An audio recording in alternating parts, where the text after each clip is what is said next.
Natural hair colour కోసం చూస్తున్నారా? అయితే Anoos henna and black expert వాడండి. నమస్తే రమగారు. నమస్తే జయ. రమగారు, ఒక మంచి కథ చెప్తారా? పూర్వం అట కేరళ రాష్ట్రంలో ఒక రాజుగారు ఉండేవారు. ఈ రాజుగారికి చింత చెట్లు నాటించాలని ఒక ఐడియా వచ్చింది. చింత వల్ల చాలా ధనార్జన జరుగుతుంది. చింత చెట్ల వల్ల ఆయన ఆలోచించి తన మంత్రిని అందుకు నియోగించేట. మొత్తం దారంతా చింత చెట్లు నాటించండి, చింత తోపులు, చింత తోటలు, చింత అడవులు, చింత డాష్ డాష్ అవన్నీ అన్ని కావాలన్నాడు. కేరళ రాష్ట్రంలోట నంబియార్ అని ఒక గొప్ప వైద్యుడు ఉండేవాట. మూలికా వైద్యంలో అద్వితీయుడు ఆయన, చాలా గొప్ప వైద్యుడు. అదే సమయంలో ఢిల్లీ పాదుషా గారి దగ్గర ఒక అరబ్బీ హకీం ఉండేవాడు. ఆయనేమో ప్రకృతి వైద్యంలో నిపుణుడు, చాలా గొప్పవాడు. వీళ్ళిద్దరూ ఇంచుమించుగా సమానంగా చెప్పుకునేవారు దేశమంతా. అయితే ఎప్పుడైతే ఈ చింత చెట్లు ప్రొక్యూరింగ్ జరుగుతోందని తెలిసిందో, ఈ నంబియార్ గారు మన కేరళ రాజుగారు జామరిన్ అని రాస్తారు, జామరిన్ అంటే ఏమిటో మరి, చిన్న రాజు, అక్కడికి వెళ్ళాడు. వెళ్ళి, అయ్యా ఏమిటండి మీరు చింత చెట్లు నాటిస్తున్నారట, చింత అంత మంచిది కాదండి, వేప చెట్లు వేయించండి మీరు ఊళ్ళ వెంబట అంటే, ఏనన్నట్టు ఎందుకు మంచిది కాదండి, చింతపండు చాలా ఖరీదు, చింతపండు రోజువారీ అవసరం, చింత చిగురు చింత పువ్వు రెండు రుచికరంగా ఉంటాయి, వంటకు ఉపయోగపడతాయి, చింత పుల్లలతో పళ్ళు తోముకోవచ్చు.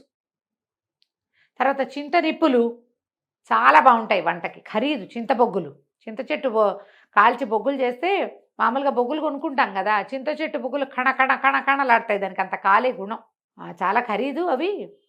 మరి ఊరంతా, పైగా చింత చెట్లు రోడ్ల మీద వదిలిపెట్టేస్తే మనం ఏం సేవ చేయక్కర్లా, వాటంతటా పెరుగుతాయి, చింతని మించింది లేదు అన్నాడు. రాజుకి ఎదురు చెప్పలేకపోయాడు నంబియార్ గారు. సరే ఏం చేస్తాడు, వెనక్కి తిరిగి వచ్చాడు. తిరిగి వస్తూ వస్తూ మంత్రి గారింటికి వెళ్ళాడు. వెళ్ళేసరికి మంత్రి గారు, రండి రండి, నంబియార్ గారు ఎన్నాళ్ళైంది వచ్చి రండి అన్నాడు. ఏదో అతిథి సత్కారం జరిపాడు. ఈయన ఆ మాట ఈ మాట మాట్లాడుతూ లేచి వచ్చి మంత్రి గారి కన్ను కింద, చెవి పక్కన, కణతల దగ్గర అక్కడ టెస్ట్ చేస్తున్నాడు. నా వైద్యుడు కదా. ఈయన మంత్రి అన్నాడు, ఎందుకు అట్లా పరీక్షగా చూస్తున్నారు, ఇంత పరీక్షిస్తున్నారు, మీ దయవల్ల ఆరోగ్యం చాలా బాగుంది, వాళ్ళకి పని కూడా ఉందండి ఇప్పుడంటే. నంబియార్ అన్నాడు, ఇప్పుడు ఓకే, 6 నెలల తర్వాత రాబోయే వ్యాధి నాకు కనపడుతోంది. కొంతమంది డాక్టర్లు కనిపెడతారు కదా, పెద్దయ్యాక వీళ్ళకి క్యాన్సర్ వస్తుందని ఈ నాడి పట్టుకుని కూడా చెప్పగలరట. నాడి పట్టుకుని, ఇప్పుడు మనకు కూడా ఉన్నారు వైద్యులు, అవునవును, నాడి పట్టుకుని ఈ ప్రాబ్లమ్స్ ఉన్నాయి అని చెప్తారు. ఎప్పుడైతే ఇది తెలిసిందో ఈయన కంగారు పడ్డాడు. ఎలాగండి, వైద్యం ఏదైనా చెయ్యండి అన్నాడు మంత్రి. అనేసరికి ఈయన అన్నాడు, నేను చేసే వైద్యం కాదండి, ఢిల్లీ పాదుషా దగ్గర హకీం ఉన్నారు కదా, ఆయన మీకు కరెక్ట్గా వైద్యం చేస్తాడు, దీనికి వైద్యం ఆయన దగ్గర ఉంది, మన దగ్గర లేదు. అంటే హకీం గారు మనకి లొంగుతాడండి, మనకదంటే అబ్బే అలా ఏముండదు, నిరుపేదకి కూడా ఆయన వైద్యం చేస్తాడు, వాకిట్లోకి వెళ్ళారంటే వైద్యమే. మీరు ఒక్క పని చేయండి, వెళ్ళే దారిలో చింత చెట్ల కిందే పడుకోండి, చింత చెట్ల గాలే పీల్చండి, చింత తోపుల్లోనే విశ్రాంతి తీసుకోండి, చింత పువ్వు ఆకు ఏది కనబడితే అది తినండి, దొరికితే చింత చెట్టు గాలే మీకు అవసరం అని చెప్పాడు. మంత్రి గారు రాజుగారి దగ్గర సెలవు తీసుకుని 6 నెలలు వైద్యం చేయించుకొచ్చి మన వ్యవహారం చూద్దామండి అని చెప్పి బయలుదేరాడు. ఈయన చెప్పాడు కదా, ఇంత మనిషి చెప్తే వెళ్ళకపోతే ఎట్లా, ఓ కొంత పరివారంతో ఈయన బయలుదేరి దారిలో ఎక్కడైనా చింత చెట్టు కనపడితే దాని కింద పడుకుని దానికోసం వెతికి, పనిమాల, చింత చిగురు ప్రత్యేకంగా తినమన్నారు కాబట్టి చిగురుంటే కొయ్యండిరా, నా వరకు పప్పులో వేయండి అని వేయించుకుని తిని వెళ్ళేసరికి 6 నెలల్లో, ఢిల్లీ చేరడానికి 6 నెలలు పడేది, పిచ్చ జబ్బు చేసినట్టు అయిపోయి నవనాడులు కుంగిపోయినాయి ఆయనకి, అన్నీ నొప్పులు, ఉష్షోం అనుకుంటూ ఉండేవాడు. క్రమంగా వెళ్ళే కొద్దికి దిగనాసి వెళ్ళిపోయింది వైద్యం, ఆరోగ్యం. ఈయన అనుకున్నాడు, మన వైద్యుడు నంబియార్ ఎంత గొప్పవాడు, ఇప్పుడు రాబోయేదాన్ని 6 నెలల నాడే చెప్పాడు అనుకొని హకీం గారి దగ్గరికి వెళ్ళాడు. హకీంకి వెంటనే దర్శనం ఇచ్చాడు. ఈయనకి వెంటనే దొరికాడు ఆయన హకీం గారు.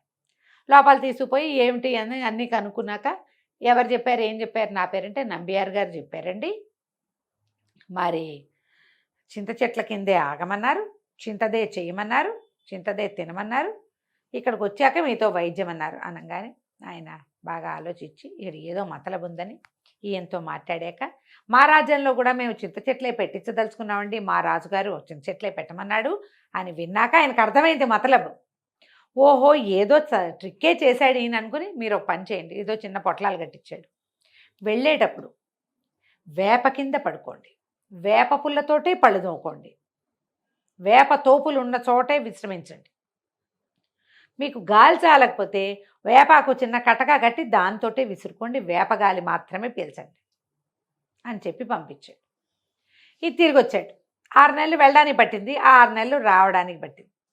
వచ్చినంతసేపు ప్రతి చోట వేపగాలి, వేప వేప వేప వేప వేప. కుదిరితే 2 వేపళ్ళు నోట్లో వేసుకోండి దొరికితే,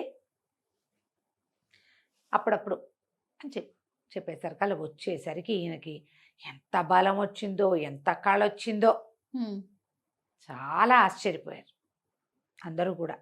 వెళ్ళినాడు ఉన్నట్టు లేడు ఆయన, వచ్చేటప్పుడు ఇంకా బాగున్నాడు. వైద్యం పనిచేసింది.